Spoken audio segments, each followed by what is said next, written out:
O número de condomínios em Ribeirão Preto mais que dobrou nos últimos 10 anos, segundo o IBGE, o Instituto Brasileiro de Geografia e Estatística. Os moradores estão em busca de mais segurança e opções de lazer. De olho nesse mercado, os empreendimentos atendem públicos com diferentes tipos de rendas. A ansiedade que o Eduardo vive não poderia ser melhor. O prédio em construção será o futuro lar da família, que já tem previsão de mudança. O primeiro semestre do ano que vem. 14 meses e contando.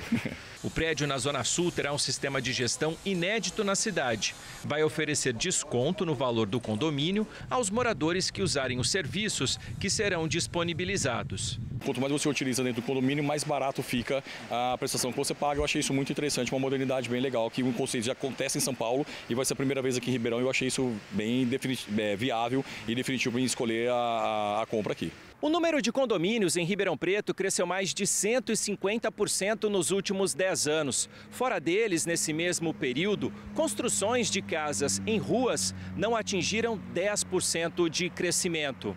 Segurança e opções de lazer estão entre os motivos de escolha dos moradores. Os números são do IBGE. Em 2010, Ribeirão Preto tinha pouco mais de 37 mil apartamentos. Hoje, são quase 87 mil.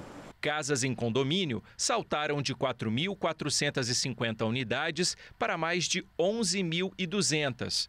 E a tendência é que esse crescimento continue. E o poder público tem que ficar atento a essa nova configuração da cidade. É comum você ver o próprio empreendimento arcar com as despesas de vias, de viário para chegar naquele local. Então, quer dizer, não só o viário, ela leva água, ela leva luz, ela leva esgoto, ela leva tudo para aquele local. E cabe ao poder público, de repente, fazer o acessório, que é, de repente, levar o transporte, o ônibus público, ou coisas desse nível. Fernanda é diretora de incorporação de uma construtora que atualmente tem 10 condomínios em construção no interior de São Paulo e Minas Gerais. A meta é fechar o ano com 18. Ela lembra que o mercado oferece opções para compradores com todo tipo de renda. Atuamos com o segmento econômico, que é aquele empreendimento voltado somente à Minha Casa Minha Vida. Produtos middle, que comungam aí um pouco mais fora dessa faixa, e produto de alto padrão, como esse que você veio hoje conhecer. E nos 3 segmentos nós oferecemos condomínio. Corretor de imóveis, André recebe com frequência clientes que buscam fazer a transição, deixar a casa na rua para viver num condomínio. Hoje, um dos principais pontos é a segurança, né, da família, dos filhos, né, poder aproveitar ali todo o ambiente com um pouco mais de segurança nesse sentido. Infraestrutura de lazer, né, localização e o próprio convívio. Hoje, os condomínios eles têm fomentado muito esse convívio entre os moradores, né. E esse movimento em busca de lazer e segurança estimula o trabalho de uma rede de profissionais. Tabata é arquiteta. Diz que o número de projetos dobrou depois da pandemia e quase todos são em apartamentos ou casas em condomínios. A parte do aconchego, a parte de se sentir bem no ambiente em que ele vive, que muda assim completamente o dia a dia dele, né, na moradia. Então, eu acho que o principal ponto é o aconchego mesmo. Bom, como a gente viu aí na reportagem, é crescente o interesse de pessoas que querem morar em condomínio. E aí entram as regras de convivência. Para a gente esclarecer algumas dúvidas, eu recebo aqui no estúdio o advogado especialista em direito condominial, Márcio Espímpolo. Doutor, muito obrigado pela presença aqui no Visita na Record. Obrigado, Rafael. Eu que agradeço o convite de estar com vocês. É um prazer estar aqui na Record. Doutor, me diga uma coisa, tem muita gente, então, morando em condomínio em Ribeirão Preto, se a gente fizer uma comparação aí com outras cidades? Se você fizer uma análise dos 2 cartórios onde estão registrados condomínios e loteamentos, hoje nós, com certeza, temos aproximadamente 2/3 da população de Ribeirão Preto já vivendo em coletividade, seja em loteamento fechado ou em condomínios. Doutor, vamos pensar em alguém que nunca morou num condomínio, né? Primeira vez que eu vou morar, seja num prédio ou num condomínio de casas, tem alguma regra principal que eu preciso saber assim de imediato? Antes de comprar, principalmente, quando você vai comprar um apartamento já pronto, né, principalmente, quando está na planta não tem esse problema, mas quando vai comprar pronto, é muito importante você ir no cartório de títulos e documentos, levantar as atas das assembleias para ver o que é que você está comprando. Se de repente ali já tem uma assembleia onde comprometeu-se um fundo de reserva, pintura, alguma coisa, alguma dívida, problemas de conflitos naquele condomínio que é muito grande, então isso já pode ser um alerta para você escolher um outro. Agora, se já na planta ou mesmo em construção, você precisa dar muita atenção para a convenção do condomínio e regimento interno. Você precisa conhecer as regras para onde você vai, se você vai se adaptar a elas. Esse é o primeiro passo. Bom, então isso é uma coisa que acho que a maioria das pessoas não pensa, né? Porque se ela vai comprar um condomínio, um apartamento num condomínio, uma casa que já está pronta, as regras já existem, né? Então, de repente, já não vai de acordo com o que eu estou buscando. Ótima dica aí que o doutor já passou. E essas regras, doutor, elas são definidas por quem? O que é? Uma assembleia, né? São os próprios moradores que definem? Quando o condomínio é construído, como nós vimos na reportagem, a construtora faz o condomínio, na incorporação ela já tem que entregar a convenção do condomínio, uma minuta e também o regimento interno.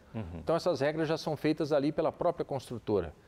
Os condôminos podem, no caso da convenção do condomínio, alterar algumas regras ali com 2/3 do todo ou o regimento interno com maioria simples. Então, quer dizer que a incorporadora entrega ali um regimento básico, digamos. E aí depois o pessoal que vai morando vai fazendo as alterações de acordo ali com o que eles acham interessante mudar. Doutor, tem uma situação que a gente vê muito hoje em dia, né, que é a figura do síndico profissional, né? Isso é bom ou isso é ruim num condomínio? Depende. Depende do profissional e depende do morador também. Às vezes um morador se sai muito bem dentro do condomínio, fazendo a gestão ali, ele tem um bom conhecimento, é maleável, tem bom senso, jogo de cintura. E, às vezes, o síndico profissional, o síndico chamado profissional, não existe a profissão de síndico ainda, né, legalizada, mas o síndico que já é especialista, já trabalha em outros condomínios, muitas vezes ele já sabe o que fazer e o que não fazer no condomínio. Então, pode ser bastante interessante. Não, infelizmente, eu não consigo te responder diretamente se é bom ou se é ruim. Vai depender da avaliação dos moradores, então. Exatamente.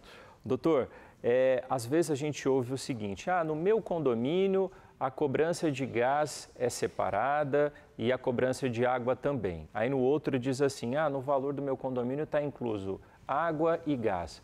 O que a lei diz com relação a isso? A cobrança tem que ser individualizada, a cobrança pode ser coletiva? Quando o relógio é único, não há individualização, a cobrança ela precisa vir no boleto cheio. Às vezes é uma conta só, pega aquela conta cheia e divide-se pelo número de unidades ali, tanto da água quanto do gás. Agora, a maioria dos condomínios já é possível, se não todos, fazer essa individualização. Então, a orientação é que se faça essa individualização, para que cada um pague realmente o seu consumo. Esse é o mais indicado, mas infelizmente também em razão de gestões, isso nem sempre acontece. Que aí dessa forma a pessoa paga exatamente o que ela está usando, né? É o mais justo. Muitas vezes aí sempre a gente ouve aquelas conversas, eu moro sozinho, e aí meu vizinho tem 4 pessoas, gasta mais água que eu, não é justo eu ficar rateando o valor. Então, isso daí é uma boa opção. Cozinha mais, usa mais o gás, toma mais banho. Então, e eu estou dividindo com ele a mesma coisa. Verdade. Bom, mais uma importante que isso seja feito. Doutor, a gente também ouve falar muito de problemas com barulho, né? Principalmente em apartamentos, né? O pessoal faz um pouco de barulho à noite, meu vizinho talvez trabalhe durante o dia, vai fazer alguns serviços domésticos durante a noite, e aí isso acaba gerando uma certa importunação. O que eu faço, né? A primeira regra, o que é? Eu vou ali, tento conversar com ele, a convivência, ou eu já vou lá e reclamo para o síndico? Barulho é o número 1 de conflitos em condomínios. Número 1? Número 1. Olha só. Barulhos diversos, né? Tudo. Barulhos de animais, barulhos de móveis arrastando, cadeira, de pessoas gritando. Andando, né? O pessoal andando. Fala, parece que está andando de salto no apartamento inteiro. Até as patinhas do cachorro andando em determinado horário incomodam. Eu tenho muitas reclamações disso no meu escritório. A primeira dica vá até o morador que está te incomodando. Quando o barulho ele incomoda apenas uma outra unidade, esse não é um problema do condomínio. Então não adianta você ir lá no síndico, pedir para o síndico resolver o problema do barulho do vizinho de cima, se ele não está incomodando outros. Então é você com ele. Ah, mas e se não tiver jeito, eu posso chamar? O síndico pode ajudar a ser um mediador, mas não é problema do condomínio. Tá. Agora, quando o barulho, ele, por exemplo, de um som alto, ele reverbera para outras unidades, não só uma, se 2 ou mais unidades fizerem uma reclamação, aí sim, vira um problema do condomínio e o síndico precisa atuar. Perfeito. Doutor, uma outra situação, né, que a gente tem visto muito aí nos últimos tempos, talvez até para baratear um pouco o valor do condomínio, é a ausência, né, da figura ali do profissional na portaria, e aí acaba utilizando ali, acaba se instalando aquela portaria, a portaria eletrônica, né? O que a gente pode tirar de benefícios ou, digamos, até não tão benefícios, malefícios disso? A minha resposta também vai quase a mesma do síndico profissional ou morador. Vai depender da estrutura do prédio. Às vezes o prédio ele tem ali 30, 40, 50, 80 apartamentos. Tá. Ele pode ter uma estrutura para que você utilize a portaria que a gente chama de remota ou virtual.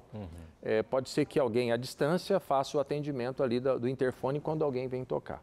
Mas pode ser que esse mesmo edifício tenha muitos idosos que nem sempre conseguem muito lidar com a tecnologia mais moderna.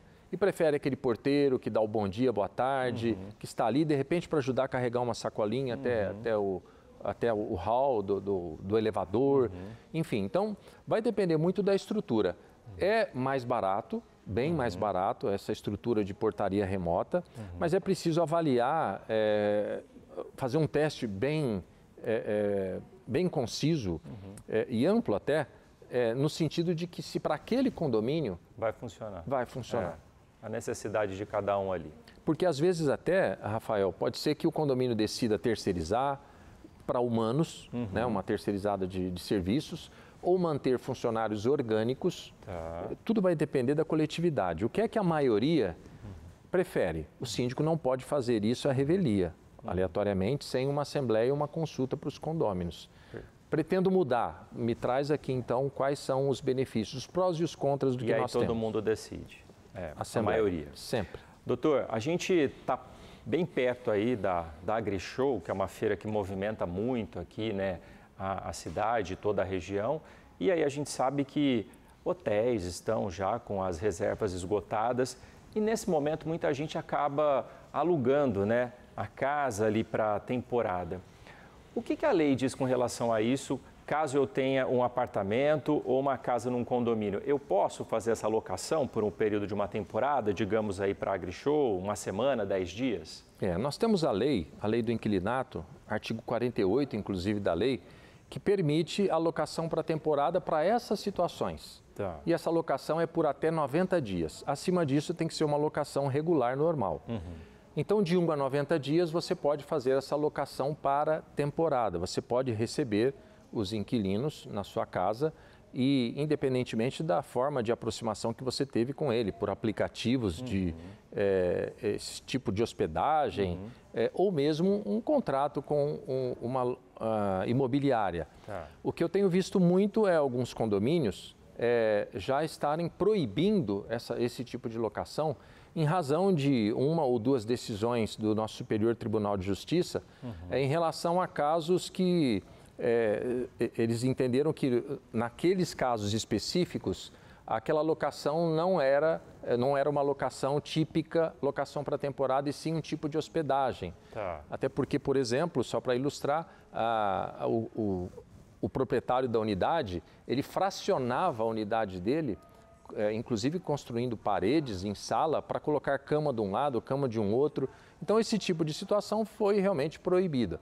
E alguns condomínios estão entendendo que eles podem proibir, hoje, o condomínio residencial, essa prática de locação do tipo mais conhecido, Airbnb.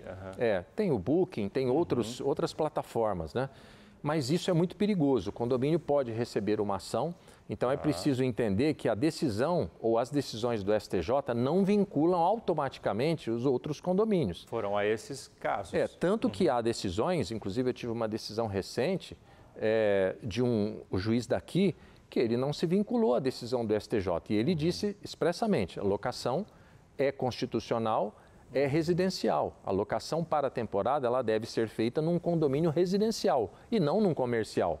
Entendi. Porque também nem teria como fazer uma locação dessa num edifício comercial. Então, é importante a gente entender isso, né, e desmistificar, porque alguns síndicos, até por conta própria, estão proibindo em razão de uma ou outra solicitação de um morador ou outro. Por isso que é importante sempre, né, doutora, a ajuda de um profissional que possa esclarecer, né, para que evite situações assim. Doutor Márcio, agradeço bastante sua presença aqui no Visita na Record para esses esclarecimentos, né? Tínhamos outras perguntas aqui, porque condomínio acaba sempre gerando bastante discussão, mas fica um convite já para uma próxima oportunidade. O Dr. Márcio, inclusive, pode segui-lo nas redes sociais, viu? Tem bastante conteúdo lá, ele posta vídeos tirando dúvidas. O Instagram é @Márcio_Espímpolo, com S mudo, Márcio_Espímpolo. Doutor, muito obrigado mais uma vez pela presença e até uma próxima oportunidade. Mais uma vez eu que agradeço a honra, o privilégio de estar aqui com você, nessa casa. Muito obrigado. Até a próxima, doutor.